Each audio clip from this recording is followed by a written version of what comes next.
जनता मांगरोल विधानसभा प्रत्याशी भाई नरेश जी मीणा। Hello hello.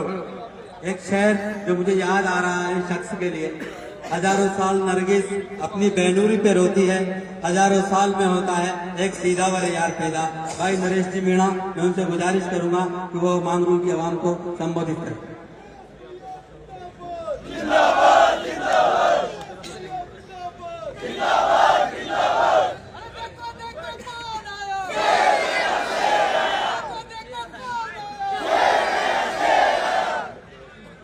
परिंदों को शहर में पानी कौन रखता है? परिंदों को शहर में पानी कौन रखता है? नए कमरों में पुरानी चीजें कौन रखता है? ये तो हम ही हैं जो संभाले हुए हैं इस गिरती हुई दीवारों को, वरना इस भारत को इतनी सहूलियत से याद कौन करता है? याद कौन करता है? मेरे साथ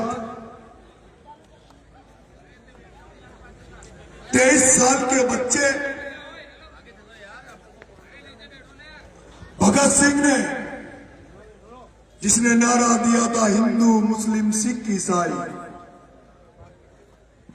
हम हैं भाई भाई, उस भगत सिंह के इंकलाब का मैं नारा लगाऊंगा।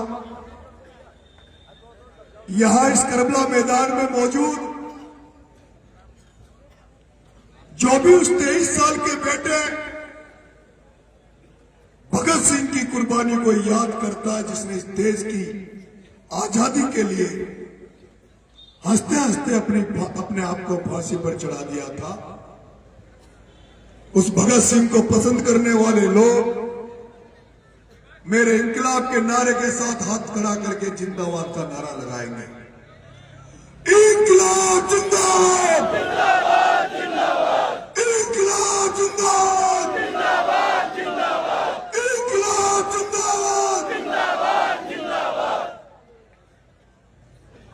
मंच पर विराजमान राजस्थान सरकार के पूर्व मंत्री आदरणीय राजेंद्र जी हुड्डा साहब, एसडीपीआई के कर्नाटक से पधारे हमारे एसडीपीआई के राष्ट्रीय सेक्रेटरी साहब, एसडीपीआई के प्रदेश अध्यक्ष हमारे रेस्पेक्टेड अशफाक साहब, एसडीपीआई से ताल्लुकात रखने वाले 12 से हमारे अज्जू साहब, एसडीपीआई के भाई नदीम जी, एसडीपीआई के विराजमान सारे मंचासीन और तमाम मंचासीन नेतागण, आज मैं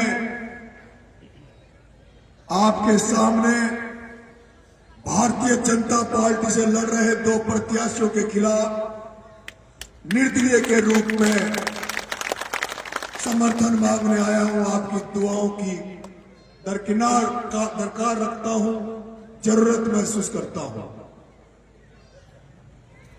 मैंने कहा भारतीय जनता पार्टी के 2 प्रत्याशी मोरपाल सुमन और प्रमोद जैन भाया के सामने मैं चुनाव लड़ रहा हूं। भारतीय जनता पार्टी में मोरपाल सुमन को कमल का फूल दिया है, जिसके साथ वसुंधरा राजे सिंधिया खड़ी है, और दूसरी तरफ एक पंजा लेकर आया हुआ प्रमोद जैन भाया खड़ा है, जो नाम से तो कांग्रेसी है लेकिन असलियत में ओम बिरला और अमित शाह का दलाल है।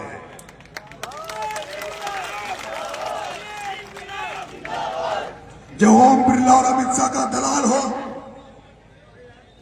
जो ऑडियो में कह रहा है, ऑडियो मैंने जारी किया जिसमें कह रहा है कि मैं अमित शाह से मिला, आधे पौन घंटे चाय पे गप्पे सप्पे हुए। अमित शाह ने कहा प्रमोद जैन भाई, आप राजस्थान की सरकार में पावरफुल मिनिस्टर हो, आप खान मंत्री हो, कमाई के मंत्रालय आपके पास है, 1500 करोड़ रुपए हमारे भी इन्वेस्ट कर दो राजस्थान में। तब प्रमोद जैन भाया कह रहा है कि मैंने अमित शाह से कहा मैं आपका पैसा वही इन्वेस्ट करूंगा जहां उस पैसे को कोई खतरा नहीं हो, कोई नुकसान नहीं हो। अब बताइए, डबल इंजन की सरकार भारतीय जनता पार्टी की सरकार में एक आदिवासी एमएलए बन जाता है। पूरे देश में बहुत सारे विधायक जिनको सजाएं मिली बीजेपी के विधायकों को,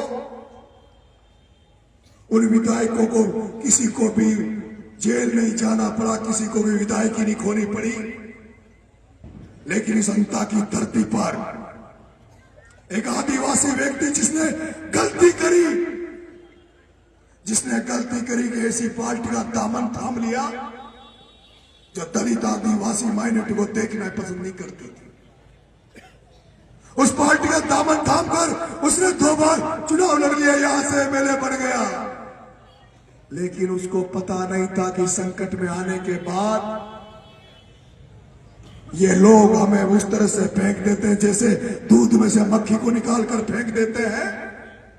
और वही हुआ।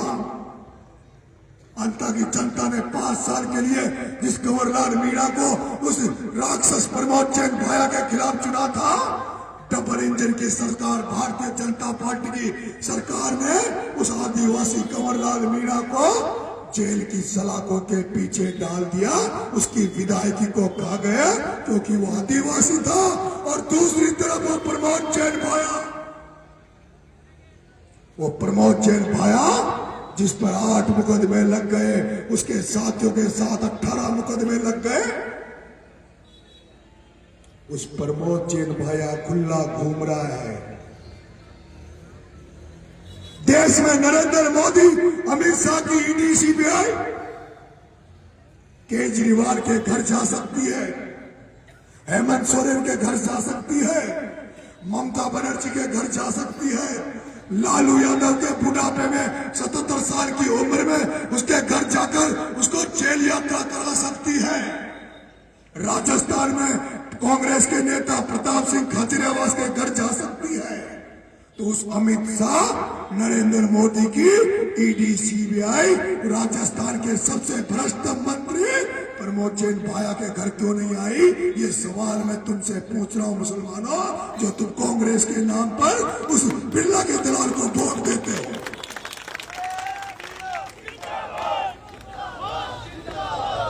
मैं सुन रहा था, उनके पास कोई शब्द नहीं है, उनके पास कोई वक्तव्य नहीं है। वो कह रहे थे नरेश मीणा तो भारतीय जनता पार्टी का टूल है, नरेश मीणा तो भारतीय जनता पार्टी के लिए खड़ा है। नरेश मीणा भारतीय जनता पार्टी के लिए नहीं खड़ा। नरेश मीणा ने तो छपरा से कांग्रेस से टिकट मांगा था क्योंकि खानदानी कांग्रेस था, खानदान कांग्रेस में पैदा हुआ था। जब से पैदा हुआ हूं तब से घर के ऊपर कांग्रेस का झंडा देखा था। जब से पैदा हुआ हूं तब से गांव में बीजेपी की गाड़ी को घुसते हुए नहीं देखा था। जिस गांव में पैदा हुआ हूं उस गांव में एक वोट बीजेपी का नहीं आता था। जब से पैदा हुआ हूं, जब से सुनता हूं, 18 में अगर कहीं काम पड़ जाए, 12 में अगर कहीं काम पड़ जाए, कहीं लठ की जरूरत पड़ जाए, जहां कांग्रेस का कमजोर हो जाता था, तब याद करते थे कि कांग्रेस वालों को लड़ने के लठे चाहिए, तो याद करते थे कि नया गांव में मीणाओं को बुला लो, कल्याण सिंह जी को याद कर लो, वो आ जाएंगे। और मेरे गांव वाले लठ लेकर कांग्रेस के रक्षा करने के लिए सड़कों पे उतरते थे। उस कांग्रेस से हूं पहले छपरा में टिकट मांगा, पहले छपरा में टिकट मांगा, नहीं दिया, नहीं दिया क्योंकि 25 साल से टिकट मांग रहा हूं, एनएसयूआई की राजनीति से निकला हूं, खानदानी कांग्रेस से था, एनएसयूआई से जनरल सेक्रेटरी बनकर आया। पूरे राजस्थान में अपनी एक पकड़ रखता हूं, पकड़ भी इतनी जितनी डोटासरा लक्ष्मणगढ़ से निकलकर दूसरी सीट पर चुनाव लड़के बता दे। कांग्रेस के जितने नेता घूम रहे वो दूसरी सीट पर चुनाव लड़के बता दे। अगर जमानत जब्त नहीं हो जाए तो नाम बदल देना, लेकिन नरेश मीणा ने अपनी उपस्थिति दर्ज कराने के लिए छबड़ा चुनाव लड़ा। उसके बाद 12 में पैदा होकर अंता टोंक की धरती पर, जहां गली नहीं जानता था, जहां रिश्ते नाते नहीं थे, वहां पर जाकर चुनाव लड़ा। और वहां की जनता ने जो मेरे को अब तक 25 साल में मेरे संघर्ष को देखा है, मैंने जिस तरह से लोगों के लिए मुझे जेल जाते हुए देखा है, लोगों के लिए लाठियां खाते हुए देखा है, लोगों के लिए मुकदमे खाते हुए देखा है, जब इन्होंने मेरे संघर्ष को देखा तो नरेश मीणा जो मान जानता 12 का था, जिसको 60,000 वोट दिए।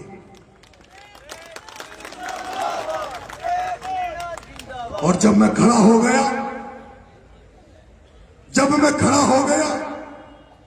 तो ये तो तय मान लो कि छबड़ा में भी कांग्रेस हार गई थी और वहां पे टोंक में कांग्रेस की जमानत जब्त हो गई थी। और मेरे मुस्लिम भाइयों, तुम्हें तय करना है कि उस जमानत जब्त होने वाले प्रमोद जैन भाई के हाथ लगना है या जीतने वाले, बीजेपी को हराने वाले नरेश मीणा के साथ लगना है। ये तय तुम्हें करना पड़ेगा। अगर छबड़ा में मुस्लिम भाई मेरा मदद कर देते तो छबड़ा चुनाव जीत जाता। देवली उनियारा चुनाव में मेरी मदद कर लेते तो देवली उनियारा जीत जाता। 20 महीने में 30 चुनाव लड़ रहा हूं। साधारण परिवार में पैदा हुआ हूं, किसान के घर में पैदा हुआ हूं। ज्यादा तंत्र मेरे पास नहीं है। अगर ये चुनाव हार गया तो राजनीति में शायद मेरा जिंदा रहना भी मुश्किल हो जाएगा। लेकिन मैं आपसे कहना चाह रहा हूं कि 7 मासूम बच्चों के लिए, 7 पिपलौदी के मासूम बच्चों को न्याय दिलाने के लिए जब नरेश मीणा झालावाड़ में जाकर जब उन बच्चों को न्याय नहीं मिल रहा था, तब ये कहने वाला केवल इस हाड़ौती की धरती पे ये तुम्हारा नरेश मीणा ही पैदा हुआ है, जिसने कह दिया कि वसुंधरा राज्य या तो बच्चों को न्याय दे दो, नहीं तो वसुंधरा और दुष्यंत तुझे घुसने नहीं दूंगा। वसुंधरा और दुष्यंत तुझे घुसने नहीं दूंगा। और उसकी एवज में नरेश मीणा 40 दिन जेल में काट के आया है। 40 दिन झालावाड़ की जेल में उन बच्चों के खातिर नरेश मीणा 40 दिन जेल में काट के आया। 15 दिन अनशन पर बैठ के उनको न्याय दिलाया। तुमने वो भी देखा होगा जब प्रहलाद गुंजल के खिलाफ सामने प्रहलाद गुंजल का साथ देते हुए, कांग्रेस का साथ देते हुए, जब ओम बिरला के सामने पत्ता नहीं हिलता था, नरेश मीणा मर्दानगी से चट्टान की तरह प्रहलाद गुंजल जी के साथ खड़ा होकर कोटा में हुंकार भरी, ओम बिरला के सामने लड़ाई लड़ी, जिसका परिणाम यह हुआ कि नरेश मीणा 8 महीने टोंक की जेल में रहा। इस देश में जैसे ईडी सीबीआई आती है, जैसे लोगों की भारतीय जनता पार्टी में कुठाराघात करने की राजनीति चल रही है, नरेश मीणा को भी कहा गया तुम्हें बर्बाद कर देंगे, तुम्हें जेल में रहते हुए सजा देंगे, तुम्हें कभी जिंदगी में चुनाव नहीं लड़ने देंगे। आना है तो बीजेपी में आ जाओ, आगे बढ़ना है तो गुंजल को छोड़ दो, ओम बिरला का दामन पकड़ लो। मैंने कहा समझौता नहीं करूंगा, चाहे मर जाऊंगा, किसी भी हालत में समझौता नहीं करूंगा। यही कारण है 8 महीने जेल रहने के बाद भी नरेश मीणा झुका नहीं। 40 दिन जेल रहने के बाद भी नरेश मीणा झुका नहीं। ये तय तुम्हें करना है। अगर आज के बाद तुम्हें लगता है कोई नरेश दूसरा खड़ा हो सकता है तो तुम देख लेना। मुझे तो नहीं लगता कि नरेश कोई दूसरा तुम्हें लड़ने वाला मिल जाएगा जो ओम बिरला, वसुंधरा राजे सिंधिया, प्रमोद जैन भाया, शांति धारीवाल जैसे लोगों के खिलाफ मोर्चा खोलकर खड़ा हो सकता है। नंगे पैर घूम रहा हूँ, शपथ ले रहा हूँ। इसीलिए शपथ है कि जो ये राजनीति पैसे कमाने की राजनीति इन्होंने बढ़ा दी, राजनीति को इन्होंने पैसा कमाने का धंधा बना दिया। ये चप्पल जब ही पहनूंगा जब ओम बिरला, प्रताप सिंह सिंघवी, प्रमोद जैन भाया, शांति धारीवाल इनको विधानसभा में जाने से रोक दूंगा, उसी दिन चप्पल पहनूंगा। कैसे भूल गए तुम, कैसे भूल गए तुम, कैसे भूल गए तुम? और वो कांग्रेसी कहां चले गए जो सबसे कांग्रेसी थे? अरे मैं पूछना चाहता हूं, कोटा दरबारी जयराज सिंह ने कांग्रेस क्यों छोड़ी? क्योंकि शांति धारीवाल ने कोटा दरबारी जयराज सिंह के गढ़ में पत्थर फिकवा दिए थे। वो भरत सिंह कुंदन पर भी कांग्रेसी था, जब वो मंत्री रहते हुए उनकी गाड़ी में प्रमोचन भाई ने पत्थर फिकवाया। और ये तो छोड़िए, तो राजपूत थे, लेकिन वो असली टाक जो अपने आप जिंदा नहीं है, वो असली टाक तो मुस्लिम समाज का था। लेकिन मुझे दुख होता है, जिस असली टाक का काला मुंह गया था इसी 12 की धरती पर, उसका काला मुंह करके ये प्रमोचन भाया चोर ने उनका मुंह काला कर दिया था। कोई ने बदला नहीं लिया, कोई इसके सामने खड़ा नहीं हुआ। नरेश मीणा बदला लेगा, किन किन का बदला लेगा, सबका बदला लूंगा। लेकिन आपकी जरूरत है, बदला तो अकेला भी खड़ा हूं मैं। तो पहले कवाई के थाने में अकेला डट गया था, आज भी खड़ा हूं। पूरे लोग, सारे स्टार प्रचारक बीजेपी कांग्रेस के आ रहे हैं। वसुंधरा ने दम लगा रखी है, छोटे छोटे कार्यकर्ताओं को फोन कर रही है। ओम बिरला मीटिंगें ले रहा है कि ओम बिरला ने यहां तक कह दिया कि चाहे मोरपाल जीत जाए, चाहे मोरपाल जीत जाए, लेकिन नरेश मीणा नहीं जीतना चाहिए। क्योंकि उन व्यापारियों को पता है कि नरेश मीणा जीत जाएगा। तो हम जो 2 वोट वाले राजनीति कर रहे हैं, जिन्होंने पूरी राजनीति को कब्जे में ले लिया, मैं पूछना चाहता हूं मुस्लिम भाइयों, मैं तुमसे पूछना चाहता हूं, तुमसे कहना चाहता हूं, वोट देने के पहले एक बार बूंदी जेल के पास एक तालाब गांव है, उस गांव में जाकर उनके हालात देख के आ जाना। और उसके बाद तुम्हारी आत्मा कहे जिसको वोट डालना। लेकिन वो तालाब गांव आज कंगाल कर दिया, बर्बाद कर दिया। और मैंने जब जेल में रहा तब मैंने उनको देख कर आया हूं, उनको दुखों को मैंने देखा है, इसलिए दुख मेरे अंदर है। तो आपको करना है, वोट किसको देना है। लेकिन मैंने तो कह दिया, मैंने तो कह दिया, मैं तो इंकलाब का नारा लेके चल रहा हूं। मैंने भगत सिंह का चोला पहन रखा है। जिस भगत सिंह ने आजाद भारत का सपना देखा था कि आजाद भारत में धर्मनिरपेक्ष हो, समाजवाद हो, सबको बराबर का हक हो, अधिकार हो, सबको समानता हो। मैं आपसे कहना चाहता हूं, अगर नरेश मीणा को जिस तरह से सर्व समाज सर्व धर्म मुझे आशीर्वाद दे रहा है, उससे मुझे लगता है कि मुझे कामयाबी इस बार जरूर मिल सकती है। लेकिन अगर मुझे कामयाबी मिली, मुझे कामयाबी मिली, तो ना जात देखूंगा, ना पात देखूंगा, किसी ना चेहरा देखूंगा, ना धर्म देखूंगा, किसी से नाम नहीं पूछूंगा। क्योंकि मैं तो अभी नया हूं। हजारों लोग जितने मेरे पास है, उनमें गिनती के लोग ऐसे हैं जिनके मैं चेहरे जानता हूं, नाम से जानता हूं। जैसे आज आप लोग अनजान नरेश मीणा को समर्थन दे रहे हो, आशीर्वाद दे रहे हो, मेरे लिए दुआएं कर रहे हो। एमएलए बनने के बाद केवल आपसे ये पूछूंगा जब आओगे तो, भैया नाम मत बता, जात मत बता, गांव मत बता, ढाणी मत बता, तू तो मुझे काम बता दे, तेरा काम क्या है मेरे भाई, तेरा काम क्या है। उस काम को अगर नहीं करूं तो मुझे बता देना। मैं आपसे एक आग्रह करूंगा, आप जितने लोग खड़े हैं उनसे पूछना चाहूंगा कि जो लोग ईमानदारी को पसंद करते हैं वो हाथ खड़ा कर दो। जो लोग ईमानदारी को पसंद करते हैं वो हाथ खड़ा करो। ये बीच के लोग क्या ईमानदारी को पसंद नहीं करते? बीच में कम हाथ हो रहे, ये पीछे वाले जो मैं बहुत देर से देखे, जो लोग ईमानदारी को पसंद करते हैं वो हाथ खड़े करें ईमानदारी को। जो इंसानियत को पसंद करते हैं वो हाथ खड़ा करें। अब नीचे रख लो, नीचे कर लो। अब जो चोरों को पसंद करते हैं वो हाथ खड़ा करें। जो चोर को पसंद करते हैं, चोर को, वो हाथ खड़ा करें। कोई नहीं करता। भ्रष्टाचारी को जो पसंद करते हैं वो हाथ खड़ा करें। भ्रष्टाचारी को, जो भ्रष्टाचारी को पसंद करते हैं हाथ वो खड़ा करो। नहीं करते फिर भैया को वोट क्यों देते हो भाई? प्रमोद जैन भाया, प्रमोद जैन भाया, प्रमोद जैन भाया, जिसने षड्यंत्र करके 2003 में खुद की गाड़ी में गोलियां चलवा के और शिवनारायण जी को चुनाव हरवा दिया था। शिवनारायण जी को चुनाव हरवा दिया था।